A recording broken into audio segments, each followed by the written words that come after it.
Here we are, Sideline Sports. Another week. Missed you last week, July 4th. Hopefully, you guys had some good barbecues. Everything went well. Going into the All Star break at the end of this week, baseball about halfway over. Summer League going on in the NBA. Got a phenomenal guest tonight, Cody Decker, former MLB player, formerly on Mad Dog Radio. Great show we had with Beetle and Decker. We got John Shear, who's here. Let's bring him in. Hey, what's going on? Not much. How was your fourth? Oh, I didn't blow any fingers off like JPP a couple years ago. So, I'm All hanging right, in there. I'm all right. you got to stop doing that. I didn't bring it up, but I didn't want to bring that up, and you did. It was on my mind. Go figure. We can we'll never forget about it. Plus, he was a Giant, and you're a Giants fan, so we kind of, have to. Yeah. It's one of the many miseries since the last Super Bowl, but at least we got two in like the last 20 years. We beat that undefeated Brady team. The team that your Dolphins were in the same division at. Yeah. So it's all good. Yeah. It's all good. Where's our producer at? There I am. And you know what? To be fair, at least JPP wore a mitt on that hand, and he still was like halfway dominant. So there's that. That's true. Yeah, True. He was. All right. So usually we have our former NFL co-host, Dave DeRocher here. He couldn't be here tonight. So, we went to former MLB player, former Mad Dog Radio host, Cody Decker, because, it's baseball season. We got time for football. We got all year. Let's bring Cody in. Cody, welcome. Hi. All right. So, Denzel, why don't you start us with some quick hits? So let's get this party started. Yeah, let's get it rolling here. So, quick hits appetize this, however you, and it's a working title. But now for number one. All right, Phillies or Mets? Who wins the NL East? Cody, you're the baseball guy.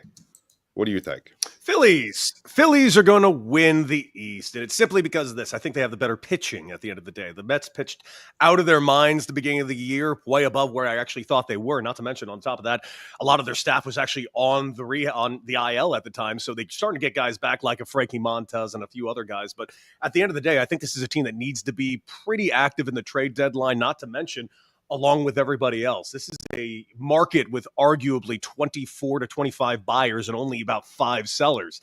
And the Mets are definitely going to be a buyer. So are the Dodgers. So are the Giants. So are the Yankees across town. So whoever's going to go after certain pieces like a Sandy Alcantara or a Chris Sale, it's going to be a very interesting end of the month. John? Hey, you muted. Division. Juan Soto really hasn't been the guy that they'd signed him to be yet. And I think the second half of the year, he's going to break out. And the Phillies always find a way to step on their own feet, whether it's in the postseason or regular season. The Phillies always get into their lull, and we really haven't had their lull yet. I'm in PA, so, I'm so used to when the Phillies do that to themselves. So, and the Mets are so talented. So I got to go with the Mets winning the division. I'm not so sure about in the playoffs, but it's the Mets division to lose. Jay? I'm going to go with the Phils, at least for the time being. The Mets had been slumping a little bit as of late, and the Phillies, despite not having Bryce Harper, they kind of kept things going on. It is a close division race right now. It's like a game and a half. I don't know why it doesn't sit right with me that they have Soto, Alonso, and Lindor back to back on the order. That's just me. But it's still time for the Mets to turn things around. Now, on the Phillies side, they lost who I thought was one of their best relievers, Alvarado, for the year with that 80-game PED suspension. Maybe that's something to keep an eye on in the trade deadline. Don't have to sign the guy for like 5 years or 2 years or anything. Just have him backfield for Alvarado for the rest of the season. Give yourself a chance when you get to the postseason. As of right now, I got the Phils. All right, so I'm going to say that the Phillies win. The Mets are, with Cohen, are going the way of the George Steinbrenner Yankees, trying to spend all the money and just, build a superstar lineup. And that just doesn't work. We saw that in the Bronx for all those years. You need chemistry. Soto's got all the talent in the world. He can't hit in Queens for whatever reason. He's in a horrible slump. Season's halfway over. He's not hustling. They're going to need help all around. The Phillies have a little bit more experience. I think they're the team to beat in that division. It's going to be a close race. The Mets aren't going to go anywhere. But when you need something towards the end, you got to trust Soto. At this point, I wouldn't. So I just don't see it happening. Let's go to number 2. Will Toronto or the Yankee division race come down to the final week of the season? I'm going to exclude myself from this one because I'm going to have a negative take on it. So as the Yankees fan with the negative we take, got to hear it. We got to hear it. We'll start with you on this one, Jay. You know what? I have a feeling that it just might. Toronto has just won 9 straight for the first time in 10 years and have quietly become one of the hottest teams in baseball. Once again, in a division, it's kind of like a mixed bag division. A division that at one point in time was kind of dominated by the Yankees and the Red Sox. Then the Orioles kind of came out of nowhere, and Tampa had been doing their thing. So, yeah, I mean, I can see it coming down to the final week of the season. I think the count right now is Toronto is 2.5, maybe 3 games up on the Yankees, but I'm not counting the Yankees out. This is the reigning AL champions. Still plenty of time to turn things around. I think it does come down to the final week of the season. Cody? It's July 8th, and the fact that you guys think it's going to be these two is funny to me because the Rays are a half game behind the Yankees and the Red Sox are 3 games behind the Yankees, and all of which will be very active in the trade deadline, except for maybe the Rays, because the Rays usually like to just promote from within. I do think it's going down in the last week of the season, but I do not entirely think it's because of the Yankees and the Blue Jays. Who do you like? Literally every 4 of those teams I just mentioned. They're all bunched up together. They are still in the best division in the American League, no matter how many times you try to squeeze it and shake it. At the end of the day, the AL West is one team, the Astros and maybe the Mariners if they continue to pitch like they have the past several years, which they haven't done this year. This is actually an outlier year for the Seattle Mariners in that this is the first year they figured out to hit in a decade. They've had a god-tier pitching staff for the past 5-6 years, and they haven't taken advantage of it one time, with one playoff appearance in which they got their asses knocked out faster than anything you could actually see. The Orioles have fallen off a cliff. They need to fix that problem right now. But at the end of the day, the Central is only one team as well. This is not a great league, the American League. The National League is far and away better. The best team in the American League is the Detroit Tigers, but the second best team in the American League is the 9th best team in the National League.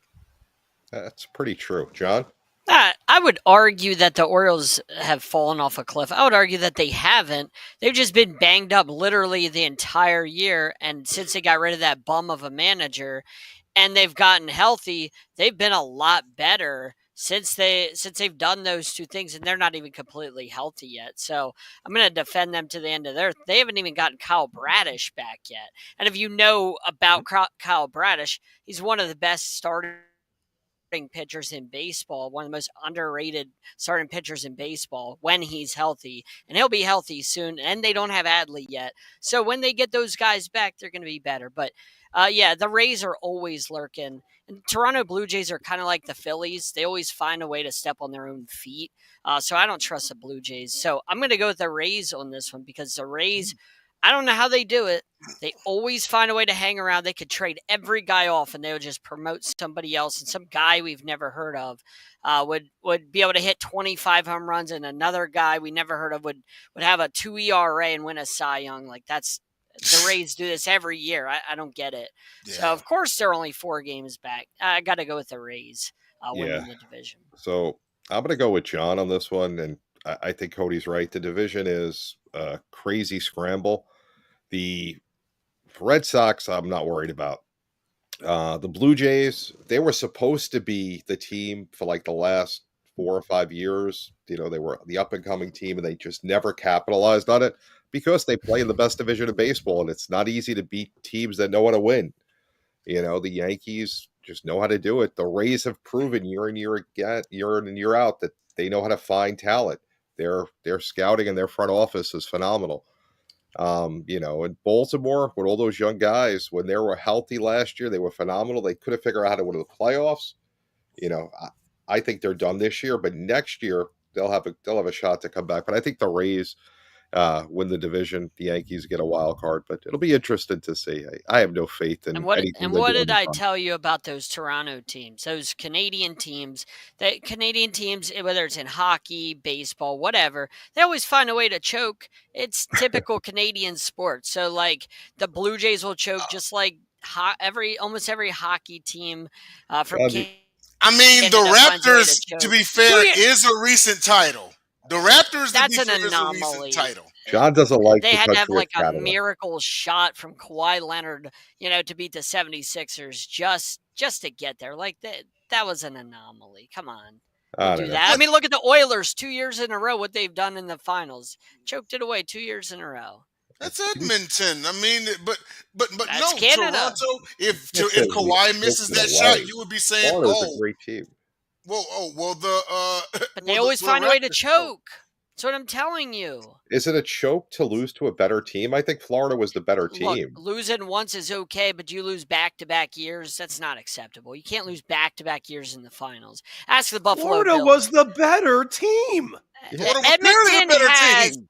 Edmonton has two of the best players in hockey, and they That doesn't can't make them win a better one team. of those? Like, you And can't Florida- win one of those?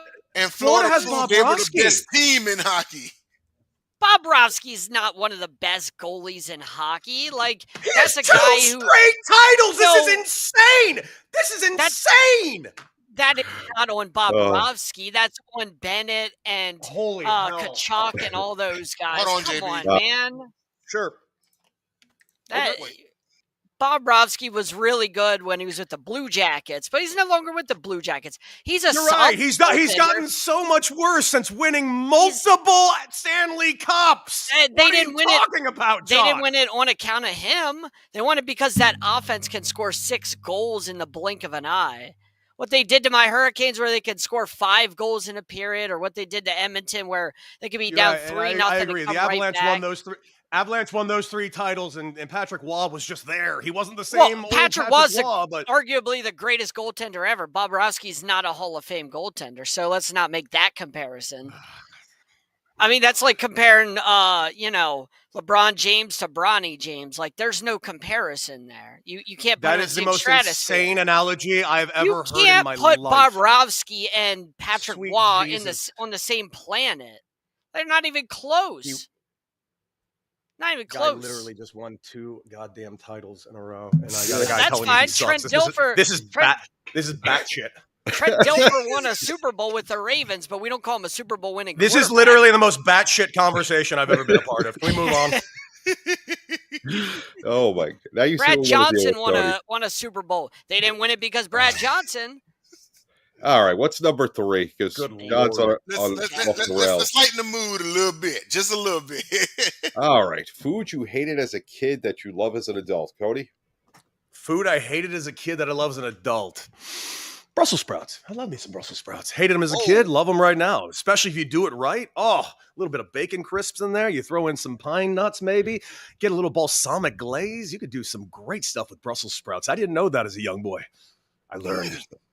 John, I mean, you will eat chicken fingers and burgers, so I mean, this is going to be a tough one. Look, the things I hated as a kid, food-wise, I still hate. I haven't changed at all. I'm still, in that same ballpark. So green beans, peas, anything green, basically, I'm not putting in my body. So I haven't changed at all in that regard. I still like pizza and chicken fingers and cereal and burgers and French fries and hot dogs. So really, I haven't changed my appetite too terribly. I do like coffee. I hated coffee when I was a kid, but I like coffee now. So I don't know if that counts. There you go. Jay? Once again, living proof that John, more and more, I'm believing he was not naturally born. He was drawn or written in a script, from a script, and then came to life somehow. It's scary. Easily, eggs and beans. Hated them as a kid, and then now eggs are one of my favorite foods. I mean, scrambled. I I haven't had boiled in quite a while, but normally I'll get scrambled with cheese or like I'll do it over easy. Beans, love them. Refried black beans, a little pinto beans. Mhm. Hated them as a kid, but now I think right around in my early 20s I started having an appreciation for beans, and then eggs as well. The first time was when I had eggs with a steak, and then now steak and eggs is one of my favorite dishes. And make sure your steak is well done, correct? No, we do not allow the devil in this house.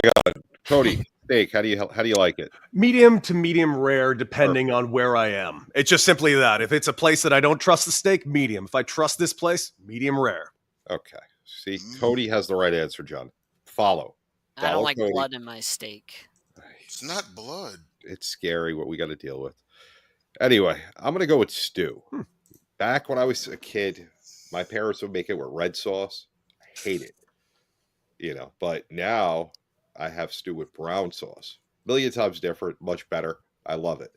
Completely different meal, but I hated stew, until it was taught to me the different way. Interesting, Jay. I like that question. So All beef stew, so beef stew, you had it with red sauce instead of brown? It was very weird. I didn't like it at all. I've the thought of it heard of that. I cringe. You're also Italian, so you eat a little bit different than. And I married an Italian woman, so and she thinks the red sauce idea with stew is ridiculous too. But my mom, I don't know, different part of Italy, I guess. I can't explain it. I don't know. I don't like it. That's all I'm going to say. We had this argument. Actually, we had this argument like 2 months ago. We were talking about because my wife made stew, and my mother's like, and I'm like, I never liked stew when I was young. She's like, I know. It's because we use red sauce. And I'm like, yeah, no good. You got to use brown sauce. So we just went back and forth, and she just went on and on. But let me get off of that because we could talk for an hour about that. Anyway, so Cody. Welcome to the show. You got to experience John firsthand. That's something some people don't get, but you actually got it. So I apologize in advance. I know Jay, sorry for you. You should be. No. Why should I be sorry? He has to experience the torment that we go through every single week. Yes. Have you seen the smorgasbord of people I've been forced to work with over the years? I know. I mean, we know he's got thick skin. Yeah, exactly. John, you're in trouble, John, tonight. I'm sorry. We'll see about You'll that. have to deal with it. I have a question for him later. You want to wait? You could go now if you want. I'll wait. I'll wait. Well, now I'm super interested. I need to hear this. John likes to do this. He likes to build up a little anticipation. So I was bored at work today. I was thinking about. All right. Let me preface this with a couple years ago, before Derrick Henry left the Titans, I had proposed that the Titans trade Derrick Henry, and I was met with vitriol because everybody was like, well, why would the Titans trade? This was whenever they were still right about number one contender. And I was like, well, I mean, his age, his wear and tear, and of course what he did in the Ravens now is amazing. But I thought they could have got a king's ransom for him, and then they just basically let him go to the Ravens for nothing, which I thought was stupid. And they could have got a king's ransom when he was a lot younger. So I thought about this. So don't jump on me. How soon would you trade Patrick Mahomes if you're the Kansas City Chiefs? When do you start thinking about that? Because once Andy Reid goes and once Travis Kelce goes, Andy Reid is a big part of that offense and what makes it go with the screens and whatnot. And he's 29. So I'm not saying trade him today, but when do you start considering him before – okay, he's too old to get anything out of him? Because I think once Andy Reid goes and once Travis Kelce goes, I don't think the Chiefs quite are what we got this year where they're, winning these close games and going to Super Bowls and whatnot. Because they're no longer like that team from a couple years ago that was a powerhouse. They're really good because of a few key pieces like Mahomes, Andy Reid, McDuffie. They got a lot of great pieces, but I think once you start taking away Andy Reid, and he's going to go soon because, with his grandkids and everything, his age, and he's won a lot of Super Bowls now, he's going to retire soon. So say he retires after this year, and say Travis Kelce retires after this year. when do you start considering trading Patrick Mahomes so you can build for the future? Because I don't think they win Super Bowls if you get rid of those pieces I mentioned. Well, let's see when Pat Mahomes' contract comes to an end. Let's That start was the there, first because thing I was thinking. first things first is there is a practicality to this. It doesn't matter whether or not they want to shop him around or not. If his Right. contract's for another 7 years, then good luck unloading that contract. Now, you can unload the contract right now, probably. You probably have 15 teams that would be like, yeah, we'll take lining Patrick up, Mahomes. of Are you course. kidding me? Of course. But in 7 years, it's a different type of pill to swallow, considering the fact that his Exactly. contract is likely backloaded with a $45 million deal in the back end. I don't know exactly. I don't have the numbers directly in front of me. I'm Right. just assuming. So please help me with, I'm paraphrasing. If you guys have different information, give it to me immediately. The truth is, likely never is the actual answer. That being said, 5 years is when you maybe banter around the idea, if it's ever really bantered around. At this point, this is the Kansas City Chiefs, a franchise is not known for a history of success or winnings, and this guy has brought you a dynasty. As far as I'm concerned, you let him do whatever he wants until he retires. And keep in mind, he's very entrenched in that Kansas City culture to the point where he's a co-owner of the Kansas City Royals. So you can't exactly trade away without his express written consent the owner of the baseball team in your own actual parking lot. That being said, John, I hope everything you said is absolutely true. I'm a Raider fan. I'd kill for all of this to take place. Oh, yeah. You and I just became best friends. I'm a he's from Dolphins Southern fan, Cal. but I hate the Chiefs, and I hate this. Yeah, I hate them. Every call. I hate what True. happened in the Raiders game a couple years ago. I think that was I hate last year, the year before, where your It was quarter, last I year. forget who was a QB, and he, for whatever reason, didn't just kick the field goal, and then they tried one more play and coughed it up. We have a new coach now. That's black magic, happens every week with the Chiefs. So It's yeah. ridiculous. But I'm just waiting for the downfall. And I thought it was a legitimate question because, like I said, you know, if those pieces go and they still have a good roster, do you really think the Chiefs are a Super Bowl team? If Andy Reid's scheme goes and you bring in like some bum as a head coach, like they're not going to bring in a bum, though. No, I mean, I'm you're just going to be saying, you're going to be replacing Andy Reid. It's either going to be an heir apparent that Andy Reid already has in mind, or it's likely going to be another. Frankly, this is the Kansas City Chiefs, man. It's going to be a stud head coach. There's only so many of those jobs available. I mean, let's look at the landscape of this coaching carousel this year. There are legends, Hall of Famers, like people that would kill themselves to get some of these head coaches that are available right now that couldn't get a job. Yeah. But I do what I foresee is because that's just how the league has been going with guys like Sean McVay and who won a Super Bowl, you know, out there in LA. The league is getting younger, even with coaches. We are seeing the changing of the guard. You figure the last of the gritty coaches was Belichick. Like that was kind of it, right? You know. But I did have another question for you concerning Mahomes, kind of adding on to what John was saying. Oh, by the way, speaking of Mahomes, in the local KC area, his wife has a soccer team. So add that as well. There you go. Now, Pat Mahomes is currently at $45 million a year. At what point do you restructure his contract so you can get some bigger names? Let's say the Chiefs go on like a 3-year drought where they're not in the AFC Championship game. And they're like, no, we got to get back. At what point do you restructure his contract and say, no, it's time to bring in some dogs? They already restructured it. They already restructured it. They've done that already. Year, after this year, the cap hit for him is above $70 million for the next 2 years. So 26 and 27 is $70+ million a year in cap hit. So they already restructured this thing, and they already deferred money in this thing. So like you can't do it again because eventually you're not going to be able to pay like your other dudes. I mean, you're already. Sorry, Cody. Like. No. I'm gonna. That's where I love everything you said until that part, and I'll tell you why that part. They're just gonna restructure Patrick Mahomes over and over and over again. Thank you. Certain to move any move at all, year in, year out. The answer to the question, in my opinion, is yesterday. Yeah, I mean, he's definitely agreeable to restructure because he wants to win.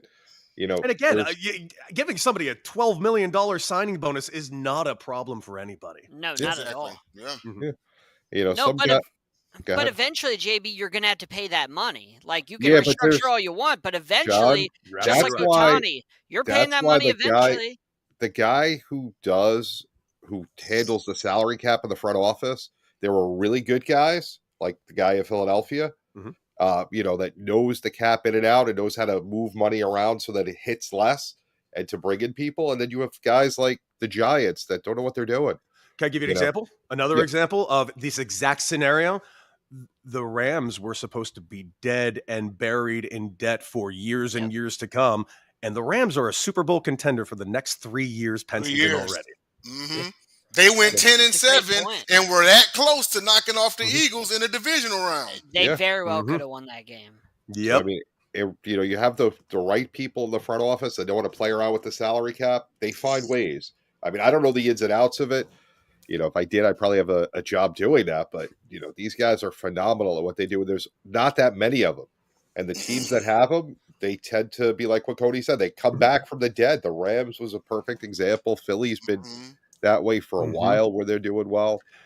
And think about how often these teams' ownerships turn over. Also, on top of that, so keep in mind, yeah, this team could kick the can down the hill, down the hill, down the hill, down the hill. Hey, let's sell the team and let the next owners deal with this problem that we But do create. you really think the Hunts are going to set, No, like they're the Hunts, they're yeah, not. the They're a Hunts are specific selling out. example, Yeah, but Yeah.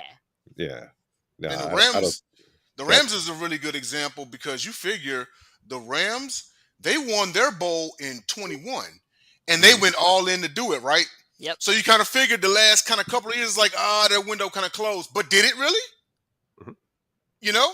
I mean, part of that is it's how you draft. And that's how teams like the Rams, the Eagles, the Chiefs, the Patriots for years, it's how teams like that, the Ravens, they stay atop, is because you have great players you draft, and you don't got to pay them a lot of money. And they end up becoming stud. Look at Jared Verse. Jared Right. Verse was Defensive Rookie of the Year last year. He was Mhm. amazing. And that's not just Jared Verse, but they had a couple other rookies that were absolute studs on that defense, and their defense is going to be fantastic this year. Mhm. The Rams are, but those teams win, and they stay winning because they pay guys like the Niners. They paid Brock Purdy nothing until this coming season, and they got basically a quarterback for free at pretty high level play, and they didn't even pay him $1 million per year for the I don't last think couple Purdy's years. that Like, good though. no, but I'm saying they got pretty good quarterback Yeah, play for less than $1 million a year. You right. can't argue But with that.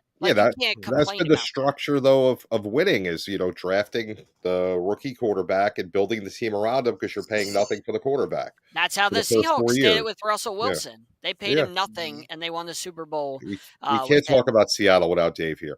I'm Question just for you, saying. Cody. You play for the Padres. So all the ex NFL players I come in contact with, Mhm. they have really strong bonds to the organization they played for. Is Mhm. that the same in baseball? Sometimes I think it kind of depends on a case by case scenario. I had a really good relationship with the Padres, but the problem was during my time with the Padres, I was there for 7 years. I had 5 different general managers. I had 3 different owners. I had 2 different managers.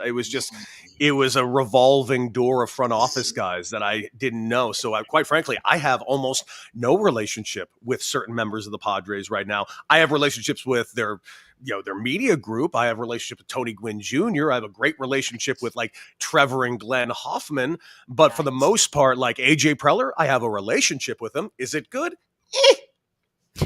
I have a much better relationship with the Diamondbacks, to be honest with you. Hell, I never even played for the Dodgers, and I got a better relationship with them. Wow. Yeah, Wow. it seems for whatever reason the ex NFL players are really big into the team they played for. It's like Oh, I it's root for almost the like a Padres. high school. I Yeah. believe it or not, I still root for the. I don't really, my perspective of sports has really changed over the years, but like I still root for my friends. I don't really root against any particular teams or any particular players, but if there's a team I pick to root for, I do root for the San Diego Padres. But JB, I think it's also about how you're treated during your time there and afterwards. You know what I mean? Right. Like, there's plenty of players that, if you're not taken care of afterwards, if we see it all the time with players, and they just don't come back to the organizations because they're not treated like they want to be. I mean, Peyton Manning retired as a Bronco, and not as a Colt. So that tells you everything you need to know about how his exit happened. And you know what I mean? Like Peyton Manning should retire as a Colt, but he retired as a Bronco. Like that tells you That's a fair. lot. It tells you everything you need to know. So I mean, I never played, but I would imagine if the organization treats you well, treats your family well, takes care of you, then you're probably going to come back and promote that organization and all the good fun stuff with it. Yeah, Interesting. that's fair. I get what you're saying, Jen. I just, to me, I guess because I haven't played pro sports, I just look. It's a team. I like my teams that I like. Once they're out, I really don't care as much. Whoever wins is going to win, and I have certain guys I can't stand, and that's the way it goes. But I find it interesting. It's almost like a high school mentality, and I don't mean high school like in a bad way. Just like when you were all in on your high school team. It was you were there. It was everything, and then it's like, all right, but you're getting paid to play. So like, I don't know. I just find it odd that the relationship that they have, but it's great. It's cool to see. Especially if it's the fans are involved. It's somebody that you grew up watching. It's a cool thing to have. Oh, it's phenomenal. I mean, Dave has his show Hawk Talk, and he has a different fan every week. They call themselves the 12s, the fans. It's phenomenal. I didn't realize that there were fans like that. It's pretty cool. Hey Cody, you grew up in Santa Monica, LA area ish. Yes. Okay, Yes, did you grow up a Dodger fan? Yeah, diehard Dodger fan. Eric Karros, Mike Piazza, Hideo Nomo, Raul Mondesi, that Todd Hollinsworth, the forgotten Rookie of the Year of the 5 group. Yeah, I loved that team. I loved going to the games. The hitting coach in the 90s was Reggie Smith. Reggie Smith was my mentor. He was my hitting coach all the way until I was 25 years old, pretty much. I learned everything I could have ever learned from Reggie Smith. So I had a lot of close ties to the Dodgers. And, Dave Roberts, who was my manager, well, not my manager, I apologize, my bench coach in San Diego, and also went to UCLA like I did. I've known Dave for 20 years. I knew Dave long before I even played for the Padres. So the fact that he was my bench coach in San Diego and now he's, arguably the best manager in Major League Baseball for the last several years. The guy is just also one of the most lovely human beings in the world. So as much as I root for the Padres, it's really hard not to root for the Dodgers as well, just because I like Dave so much. I was thinking that because I was like, okay, he grew up a Dodger fan, and then you played for the rival Padres. I played for everyone in the West except the Dodgers. Except the Dodgers, yeah. So it's like, man, I grew up watching this team and rooting for them as such a fan, and I'm with the rivals up the road. Now, don't get me wrong. I'm pretty sure you appreciate the opportunity and everything. You wouldn't trade that for the world, It's just, you kind of feel something in your heart when it's like I'm playing against the team I grew up rooting for, and they're the rivals. You see what I mean? Yeah, my first major league start was at Dodger Stadium against the Dodgers. It was badass. I couldn't have been as cooler if I asked for it. The stadium I grew up going to, and I'm playing a game at first base at Dodger Stadium. It couldn't have been cooler. So the rivalry from the player standpoint, what does that feel like? Because, I mean, obviously you were a fan of the Dodgers, so you know what the fan rivalry is like. But now being, the Padre uniform, what does that rivalry feel like? It sucks because I want to tell you all these great details, but they don't exist. And I'll tell you why. They exist now, but I was in the big leagues with the Padres in 2015. I don't know if you took a look at that team. Wasn't good. And the rivalry, like it's almost why San Diego Padre fans hate Dodger fans and Dodgers even more, because the Dodgers, even despite the Padres being the absolutely astonishing baseball team and the real threat to the Los Angeles Dodgers repeating a title, the Dodgers and the Dodger fans still treat the San Diego Padres and their fans like they're second-class citizens. Like, this is not a real rivalry. Oh, you're cute, San Diego. Our rivals are in San Francisco, and I think it's funny that you guys are just screaming from the side. That just pisses off Padre fans and players right now more than ever. My team, 2015, we only hurt this cause. So, no, there was nothing in our dugout. This was the most untogether baseball team I'd ever played on. It's good now. All right. So you said you were a huge Piazza fan. Oh, yeah. Big time. So one of my biggest things that I dislike about Piazza, believe it was in the Subway Series. I don't know if it was during the season or the World Series. I forget. But Piazza hit the ball back to Clemens or broke his bat. And Clemens got the bat and threw it. I'm going to say it was at Piazza, the way I witnessed it. It's how I saw it too. And Piazza did nothing. The Mets did nothing. To me, that hurt Piazza's legacy because I always liked Mike Piazza. After that, I stopped liking him. And I'm not condoning fighting, but there are times you have to stand up for yourself. The man hurled an object that could have hurt him seriously at him. And he did nothing and his team did nothing. I don't necessarily condone fighting, but I don't not condone fighting. Exactly. I wouldn't lose any sleep if it happened, you know. Like I'll freely admit I remember watching that live, and I've seen it thousands of times since then. And I would love to meet Mike Piazza and ask him, because to this day, I watched that video just puzzled. Maybe Mike was just as puzzled as I am. Like maybe the bat went there. He's like, what just happened? And like, honestly, if you really look at everyone's reaction on the field, from the Mets to no one really understands what's taking place. So it's like almost like the confusion took away the opportunity for Mike to go and attack Roger Clemens. But that is just maybe an excuse that I put in the back of my head because at the time I was such a big Mike Piazza fan. The truth is, I don't know, man. I look back at it and like, if something's thrown my way, all I would probably see is a white hot flash of fury, and then I'll end up in handcuffs in an hour. I mean, at least somebody on the team, if it wasn't him, it says a lot about the team that nobody stood up at that point.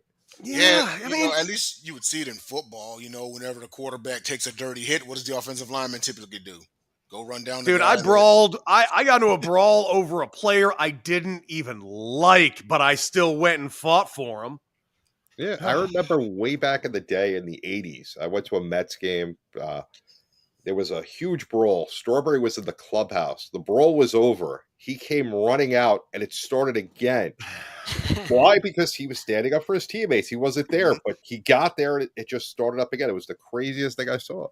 But I'll never forget Piazza. I'm a huge Yankee fan. I never liked Clemens, but I have all respect for him after that because, obviously he was not in his right mental state. And then Piazza did nothing, and I'm like, oh, my God. What is this guy doing? I was just like, somebody do something. Yeah. Somebody. I mean, I don't want to see him get hit in the head, but throw a ball at somebody. It was basically a 3-4 pound knife he threw at him. I mean, it was a jagged piece of bat. Yes, it was pretty bad. And not a pitcher throws at somebody the next inning. Nothing. There was no reaction. And who won that World Series that year, I believe? The Yankees. I was at that game. It was the worst World Series win in the history of World Series wins because, the Yankees can't win if you beat the Mets because, again, that little brother syndrome. Mm-hmm. My father is was a huge Mets fan, and I'm sitting next to him, and he's older, so I feel kind of bad that, I'm about to win the World Series at his stadium, and, I actually for a second felt bad, and then I'm like, oh, wait, we won the World Series. Great. In your home city, so gold. Yeah, it was fun, but... Piazza, I lost a lot of respect from that day. What a shit. John, question? No question. I was just listening to you guys talk about that. JB, hold on, I got a question for you. How do you hate Roger Clemens? He won all them Cy Youngs for you, all that success, and you don't like him. So he started out as a Red Sox player. Yeah, but he became a Yankee. That doesn't mean anything. Do I like Garrett Cole? He didn't draft himself to the Red Sox. I just never liked his attitude. Like Garrett Cole. Perfect example of a guy. You don't like Garrett Cole? He hates Coltrane. So why would you hate Garrett Cole? When Houston lost in the playoffs the year before they won the World Series, right? What did he do with the clubhouse? Instead of just keeping the Houston hat on when he went to do his interviews, he put on an MLB player hat. Why are you going to take off the Houston hat? We know you're going to be a free agent. Like Juan Soto last year talking about, I hit a home run at every park, so, that's going to be great for free agency in the middle of a pennant race. Shut up and play. We know you're going to make the money. It's great. I want you to make all the money while you can. You only get a chance to do it for so many years. But respect the team while you're there, As somebody that's known Garrett since he's 16 years old and his teammate at UCLA, you should like Garrett Cole. He's great. And listen, I will tell you this. There are people I couldn't stand. I've interviewed them, and I love them. Kurt Schilling. He Red was Sox. cool. He beat God, I'm in the wrong room, dude. Hey, he was really cool. We met him on Radio Listen, Row. I Like, it was met a him great too. He interview. wasn't cool. Oh, I mean, to us, he was really nice to us. Gave us You a know. great interview. Yeah. He sat and talked with us for like 10, 15 minutes. Just that was pretty cool. He's a nice guy to us, at least to us. It's helpful when no one has spoken to him for 25 years. Yeah. Yeah.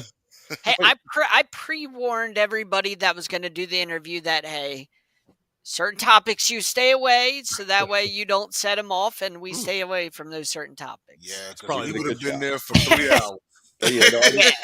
Like I said with Garrett Cole, that turned me off, and it's one of those things. I'm sure if I met him and I spoke to him, I'd probably love the guy. He's great. I love him. But that just showed. It was like, I don't know why do you got to do that? Just respect your team for the 10 minutes. I know you're leaving. It's cool, and I'm not even a Houston fan, but. And then, I'm definitely not a Houston fan.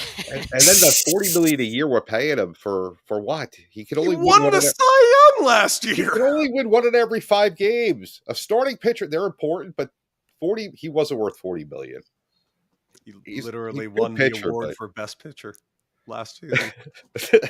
Jay, And went to there's the World no Series. reasoning with that man in the top right corner about his teams. He's a pessimist. I don't. He makes no sense. He said, "What was your line, JB, about you'd rather not win the World Series if has to be against the Mets?" Yeah. It's not really Go- winning the go World on, Series. tell him. There's nothing positive. He said, hold on, Cody. He said that he would rather lose in the ALCS than beat the Mets in the World Series. Yes, that was it. Because think about it, there's no positive to beating the Mets. You're supposed to beat them. There's no accolade. You were supposed to do So he it. So you doesn't get count no it. reward. It doesn't count. And if you happen to lose, if for some reason they happen to be a better team that year, you're never going to live it down. Worst thing in the world. It must be a New York. It must be a New John- York thing that we don't know about. I'm not sure. John, congratulations. You're completely off the hook for your Bob Yes. take. All right, yeah, You are baby. so off the hook for your Bob take. I got promoted. All right. Wow. Well, JB, I'm blown away by that thought process. Hey, I was like, so you would rather pass up a ring?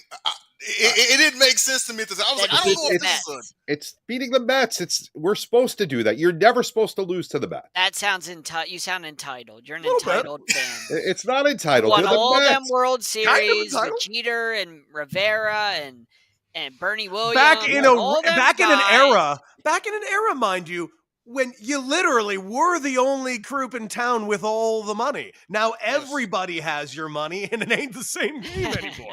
Oh, it's great. I'm glad that there's some good teams. It's fun, and I think they should have won last year.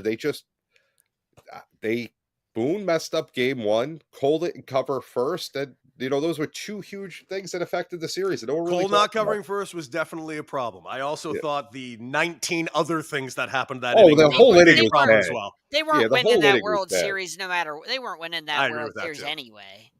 I don't, those 2 games, you switch it up. It's 3-2. It was They're pretty. not winning that World Series. It was closer than you think, John. The Dodgers have more talent, yes, but talent doesn't always win. Very true. If you course. give it to them, yes, they're going to win. But it is what it is. So what are you doing now, Cody? What's next for you? Mm-hmm. You don't know? Buddy, I'm under contract for the next 3 months. I'm Really? I can't do anything. Oh, I didn't. None So- of us knew that. Yeah, I get paid till the end of August. That's That's awesome. pretty cool. I Yeah, don't know. I'm under contract. They just pulled us off the air. Oh, Ah. that Okay. was dumb. You guys had a great show. I know. Yeah, They knew that too. I don't know what they were thinking, but better for you. Get paid to relax, play golf, enjoy. And you go. we'll see what happens in September. I don't know. We'll see. That's what the agents are for, dude. I don't talk to these people. But Michelle's agent, my agent. That's their job. We're just sitting around hanging out. And I Right. always loved her on She's the best. ESPN. I always loved growing up. I loved the shows that she would do. She was hilarious. Like So funny. so I always enjoyed her. She always made me laugh. One of the most just awesome people you could ever meet in your life, especially in this industry. This is not an industry filled with the greatest people in the world.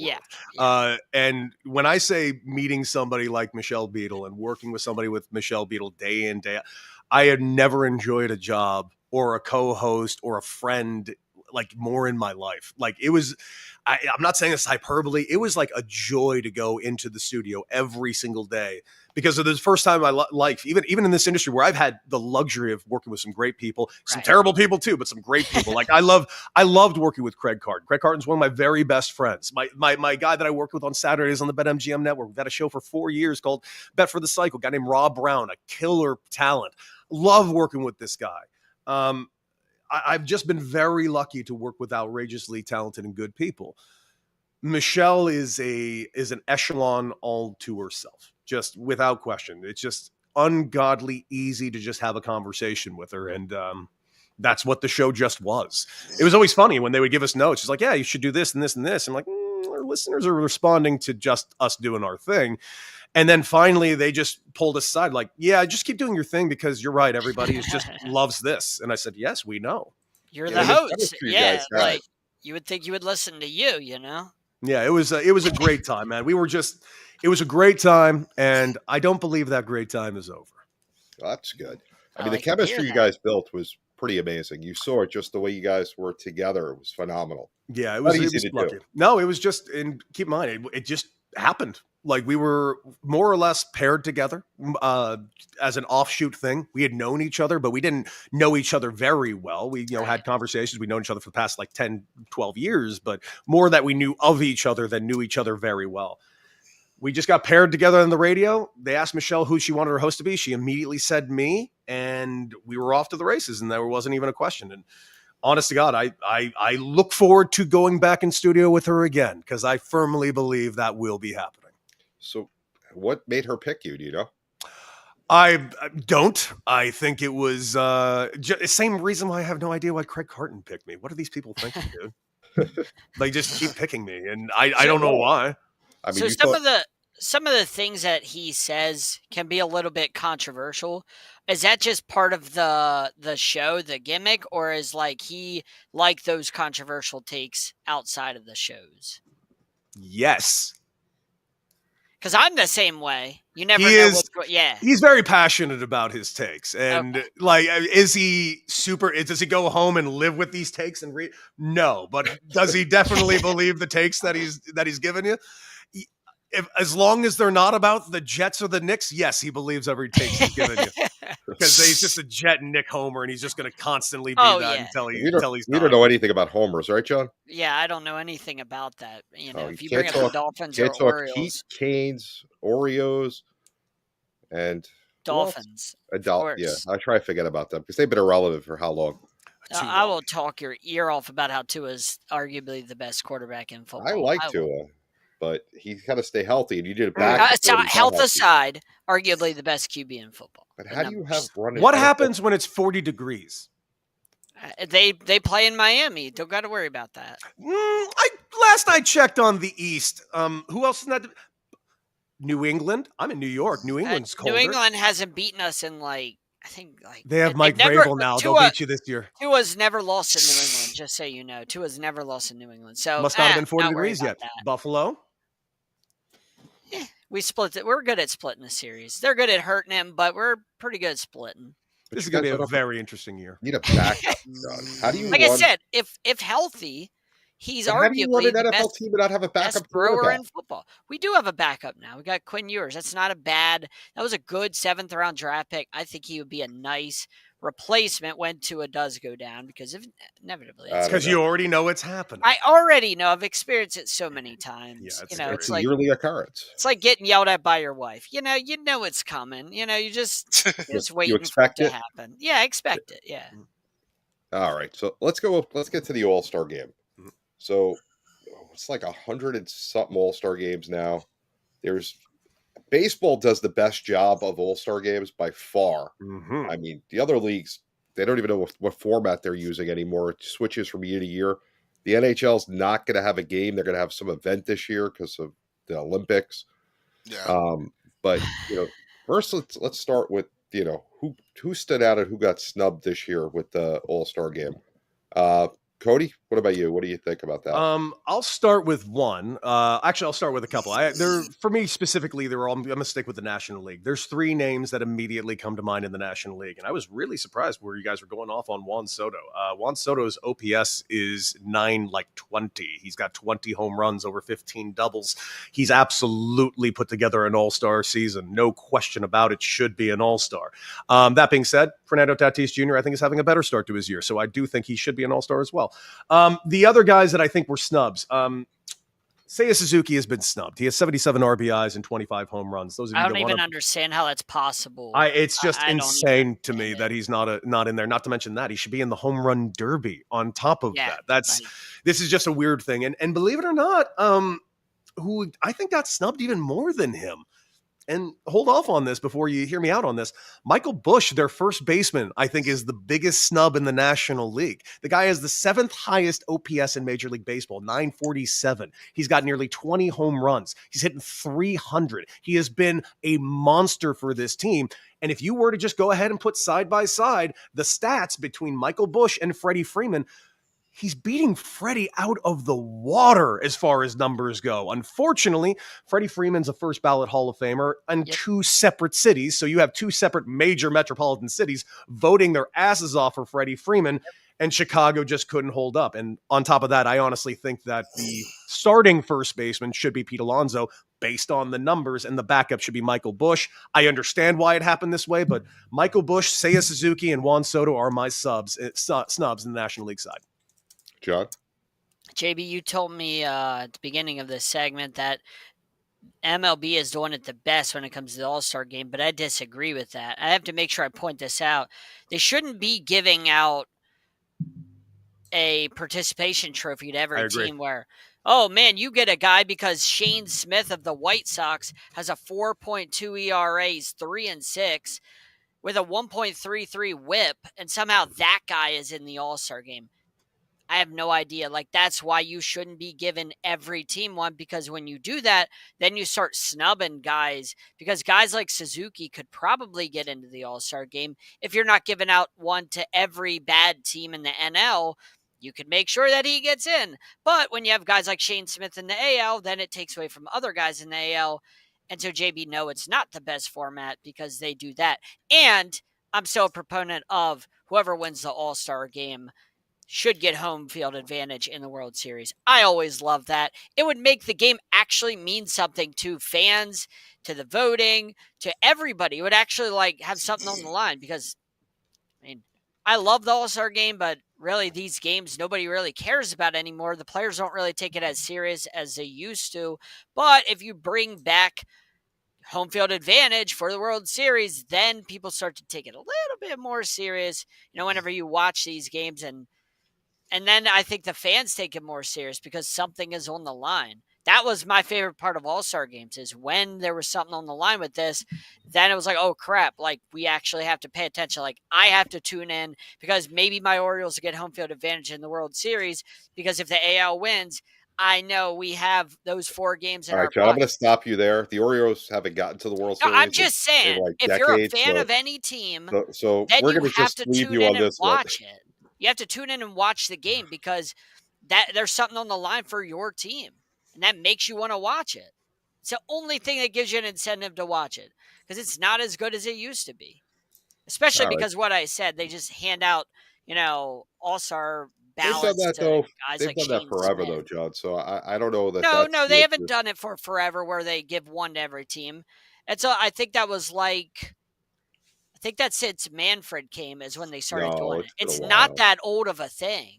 It's really not that old. I got to look that up too. I thought that was an older thing as well. Yeah, I think that's been a while. But you might be right. It's something I might just not know about. Yeah, it's a relatively newer thing. I think it's 10 years old or something. No, it's got to be older than that, Jay. Let's see, real quick. I'm looking at one that stood out to me was actually Framner Valdez, 10-4 with a 290 earned run average and 115 strikeouts and 115 innings pitched. That right there stood out as a snub. Also, I'm gonna go to Cody's National League here, and believe it or not, I'm looking at Christian Yelich. 17 home runs, 61 RBIs, and 13 stolen bases. And he at least should have went as a reserve. So, and you know what? Every single year is going to be this conversation. Yeah. Who got snubbed? And the crazy part is every single year, everyone's kind of got a case for it, or at least most of them. It's just the nature of the game. It is what it is. But those are the two that stood out to me, especially Framler, 10-4, ranked second in the majors. Yelich at least I'm not saying Yelich should have started, but he definitely should have went as a reserve. So those are the two that stood out to me. All right. So now that I live in Chicago, really simple. Cody had the right answers. Bush and Suzuki. I mean, Suzuki's having a phenomenal year. Bush has been amazing. I'm not even going to go past that. Suzuki leads the league in RBIs, and I believe he was out for a little bit as well. He did nothing in his first 2 games in Japan. Nobody on the Cubs did. I got to travel how many thousands of miles to watch them not play. It was pretty bad, but they came back and now they're playing baseball. Unbelievable. 17 or 18 games over 500, which is phenomenal. But you look at those two, and they should have definitely been added. It's tough with having to have one guy from every team. You made a good point though about how to improve it. I don't know if you said it on air before, Jay, with having a series. Yeah. You know what? Good transition. Here we go. Boom. I kind of like, because that gives John a little bit of about what he said, that there's something to root for. With the whole 2 out of 3. You could make the roster bigger at that point because you have 3 games. So make the roster double the size, get more guys involved. Then everybody's an all-star. You can't do that. It's a special thing being an all-star. If you double the size, then everybody gets to be in, and it loses all of its value. And if you're gonna go to best 2 out of 3, hell, just make it the winner of one game gets it, because then you're making these guys play more games, more wear and tear. Then if you're a manager, if you're a GM or whatever of a team, you're like, I really don't want Felix Bautista going out and pitching 2 innings now. I don't want him to pitch in 2 games because on Friday we got to go back, to our schedule, and I don't want him to have more wear on his arm, and I don't want him to be tired. So you know what I mean? You start going down a rabbit hole once you. Back in the day, they used to have 2 All-Star games, Sean. They used to do 2. No, I understand that, but teams are smarter now about their assets, and you don't want to give guys more at bats, tire them out. I don't know. Pitch more. Nolan Ryan threw how many pitches and how many complete games, and he's probably the most modern person that I can think of. No, I understand it, but you don't do that anymore. That's not a thing anymore. Right, but and they're a lot smarter about making sure, again, in today's day and age, with limit more the Tommy John mileage surgeries now and that type of injury than ever I understand before. That. I'm just saying, I don't know if we can say that they're much smarter. That's not the manager or GM's fault that a guy gets Tommy John. That is not their fault. So I just want to interject here. One, there's no universe this happens. Period. Stop. We're lucky we even get an All-Star game. Let's start with that. Second, we're lucky we get a World Baseball Classic because we're lucky as hell teams allowed players to play in that. Oh, yeah. I got to make this but I like the idea. I really do actually appreciate the idea of the series, but there is just no universe ever that'll happen. Going back and forth, I kind of go back and forth with the idea on the home field advantage. It's just, I just kind of balk at it. And I hear what you're saying, John. I truly do. But I also think of this way. I agree with JB that this is the one league that does their all-star game right. Now, I do also agree, I would like them to take away the rule of a player to be representative from every team. And I have some terrible news for you, John. That rule was established in 1953. See, as a kid, I don't remember that. Yeah, I just remember Bonds. I remember Torrey Hunter. I remember the best players. I don't remember the Shane Smiths of the world getting in just because you hand it to them. Back when, you know what I mean? I remember the best of the best being in the All-Star game, Cal Ripken and all them guys. It was like you didn't have guys that don't belong anywhere near an All-Star roster. I just don't remember that. I think if we go back and look, there's going to be a lot of names you'd never heard of, and numbers and stats you're going to be very, very disappointed in. I'll give you an example. I think it was 2010. We had an all-star in San Diego that was not an all-star. And then he got popped for steroids like 3 months later. And I was just like, oh, there you go. That's our one representative. Great job, everybody. But also on top of that, I do want to push back on you, JB. They are smarter now than they've ever been in their lives. Completely, period, stop. The amount of information and data that they have. Tommy John surgery has nothing to do with someone's intelligence. That is simply the way pitching is taught and the way pitching is cultivated is speed, velocity, and movement. You get movement by adding finger pressure to a baseball. That finger pressure directly goes into your UCL. Frankly, remember when the sticky stuff was taken away 2 years ago and everybody was complaining about that? Massive uptick in Tommy John surgeries because players now had to grip the ball harder while still throwing with the same velocity. Literally, this is a piece of tissue paper. It just tears. Every organization in not only it insists, they basically mandate that you have to throw 97 plus or else you ain't getting a job, let alone pitching a damn inning. That's why you got these college kids opting to get Tommy John early and they're not even injured and they coming out throwing 100 coming out of college. And that's one thing about the human body. Like you said, it's a piece of tissue right here. If this one little thing here tears, you're done for a year and a half. No question. Yeah. Mine's been torn since I was 14 years old. I just played through it because I'm not a pitcher and I don't need it.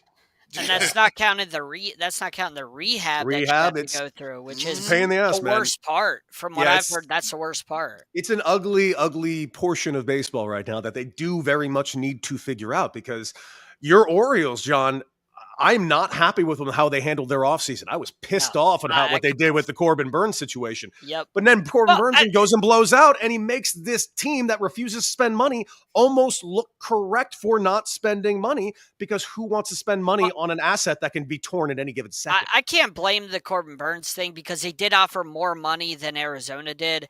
He just went to Arizona to be closer to his family. I will never argue with that. Like, if you take less money or however much you take to go and be close to your family so you can be close to your kids and your wife, on your off days or whatever, I have zero problem with that. So the Orioles did offer more money than Arizona. He just wanted to be close to his family.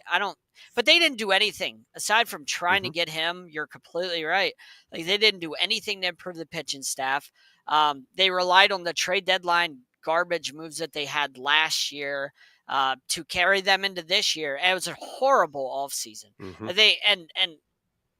I thought last year after that debacle at the trade deadline and they didn't do anything in the playoffs, I thought, maybe it's time to start getting rid of Elias too. But hey, what do I know? I know Elias is great, but if you look at some of the moves he's made aside from Burns, they really haven't been that good when it comes to the trading. And they just sat on their hands this whole offseason while teams like Dodgers and Yankees and Red Sox tried to make moves and did make moves. And that's why the Orioles, the injuries are a big part of it. But, they're sending out Brandon Young tonight. The guy's a 7+ ERA. There's no way in hell a team that made the playoffs 2 straight years, and we all thought they would be in a World Series one of those 2 years or maybe this year, should be sending out Brandon Young. They're sending out Charlie Morton at 400 years old with a million ERA, and the guy's gotten shelled 500 times. There's no way a team that's on that level should be sending out guys like that. No offense to any of those dudes, but they don't belong on the Orioles. Go put them on the White Sox or Marlins or somewhere so they can have a job on a bad team. But you need dudes on the Orioles if they're going to be, a serious contender. And the Orioles just haven't done that. They've sent out guys that don't belong on winning teams, and it shows with their record. All right. So we got to wrap. But, Cody, 2 quick questions for you before we go. Let's do it. All right. So, first, MLB. They've done a horrible job building the game. It's really bad. They lost the ESPN contract. You being a former player, media personality, what would you do to increase baseball's profile and bring more fans to watch and be in the game? Baseball's viewership has been up for the last 2 years. Last year was an enormous success for Major League Baseball, and this year is more of the same. Not to mention the international markets. Major League Baseball is actually crushing every other sport right now in the international market, especially in Asia right at the moment. The Japanese influx of money in Major League Baseball has been astonishing. Just look at the Dodgers. They made an influx of like $400 million last year of just Japanese money, thus making Ohtani's contract half paid for in 1 year of the 20 years you got to pay the cat. That's all Ohtani, man. Yeah, that's all Ohtani. And now you look at those markets, and not to mention the Korean market, of which Major League Baseball already has a massive foothold in. I think Major League Baseball in the States has done a very poor job, and this is where they actually, JB, I'll say they've done the worst job.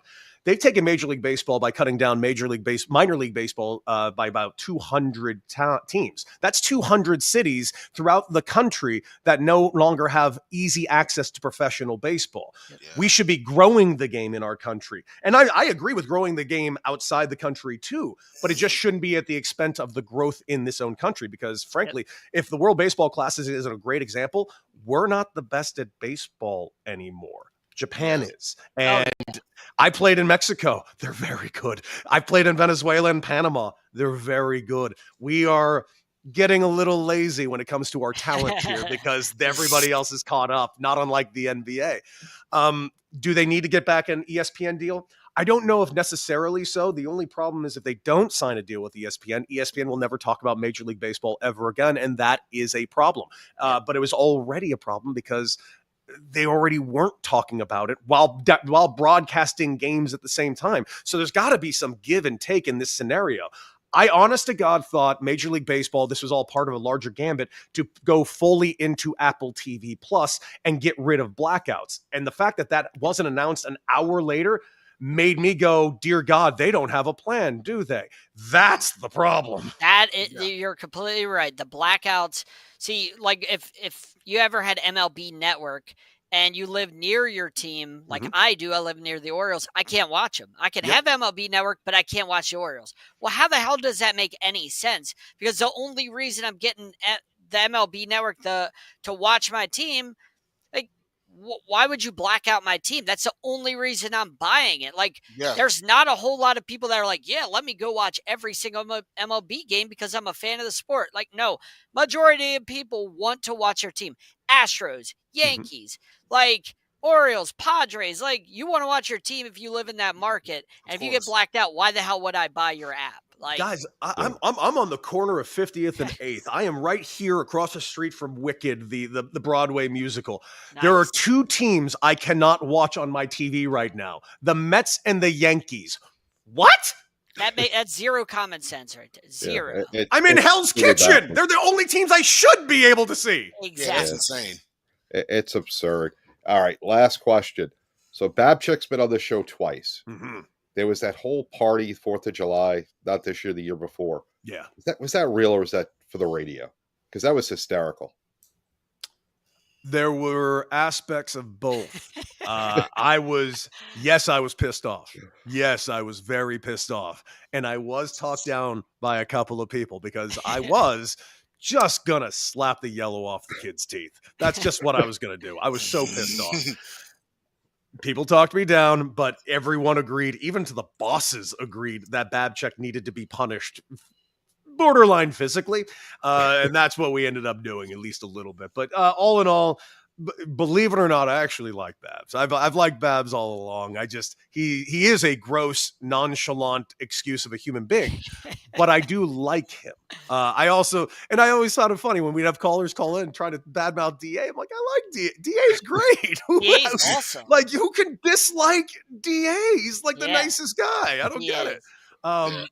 But no, Babs, that thing was, he's a gross man. Also, there was not a single lie about him nearly burning down his house. That was every aspect of what I said was factual. He's just setting off fires next to his home.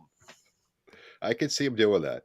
I watched it. I thought it was fake. Like, the man's a lunatic. Like he's like a legitimate crazy person.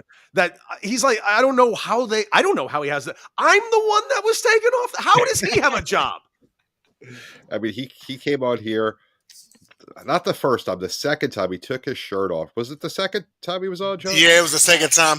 Matter of Yeah. fact, he came on shirtless. He pulled a John that one time on Sports I did Arena. it first. Yeah, I did it first. You did it first, because John? that was the Yeah, that was was, the running gag. scary Yeah, enough he that came John on. took his shirt off. I But took I turned the camera off before our one show, and I took my shirt off, and I turned it on, and you were looking down at your phone. You looked up, and then you're like, "What is That what was the the hell's going on?"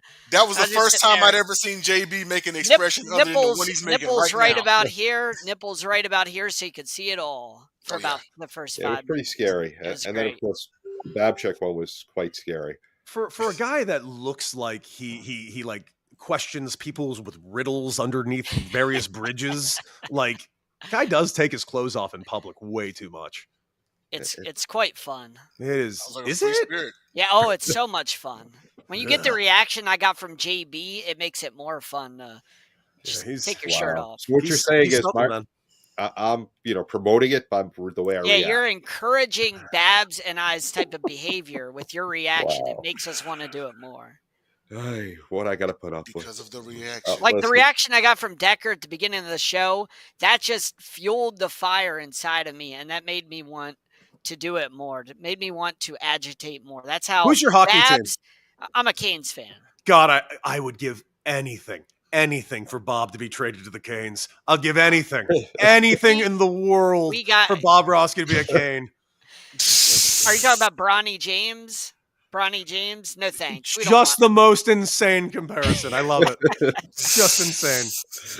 That's what we deal with, But you. I'm telling you're in New York. Ask around, find your Yankee fans, and ask them: is playing the Mets in the World Series worth it? We win, we're supposed to win. We lose, it's the worst thing in the world. It's not good. You lost to Sometimes- the Dodgers. That's better. Yes, it's we can relate to it. The Dodgers were what the Yankees were in the 90s. They were the best team out there. It sucks, but at least we lost to someone that we can respect. You can never lose to the Mets. So Never. so even if the Mets made the World Series with a better record than the Yankees, The Mets and- should have every All-Star and Hall of Famer on the team. They're the Mets. It's not acceptable to ever lose to the Mets. They're the little brother. It's not. It's not now good. you know how Padre fans feel. Yeah. A plus. Yeah. A plus. It's exactly what it's just not acceptable. But listen, we gotta run. We've been on for overtime, and Cody was very gracious hanging on the full hour. Thank you, Sirius, for giving us some time so we could have him. That was really nice, you guys. We appreciate it. I'm not sure what you were doing because him and Michelle were phenomenal. He's awesome. But I think he said we should pay attention in a few months, Sean. Make sure you put it on the calendar, okay? Oh yeah, Maybe not. I don't know. Well, and next time we talk to him, I got to tell him why I took Jackie Robinson out of the Hall of Fame. oh my! But we don't have time for that, so we'll get into that next time. What? I didn't get to explain that, so we don't have time for that. The Hall of Fame should be named after Jackie Robinson. We don't have time for this. The show's almost over, so Cody, it only gets worse. There's some rabbit holes he could take you down. That is something. rabbit holes, That baby. is something. I mean, love it. all And I right. always have facts to back it up. But next time, that's for another day. Okay. All right, so we'll see you guys next Tuesday. Cody, thank you again for being here. Jay, Gentlemen. thanks for filling in for Dave. We'll see you guys Tuesday, 8:30 Eastern. Till then, we're out of here. hey y'all, be good people. Respect, love each other, hug your loved ones, because the fake Mr. T said so. See you next week. We got a lot of more for you, Balboa. A lot of more. That was the worst Dave impression ever. You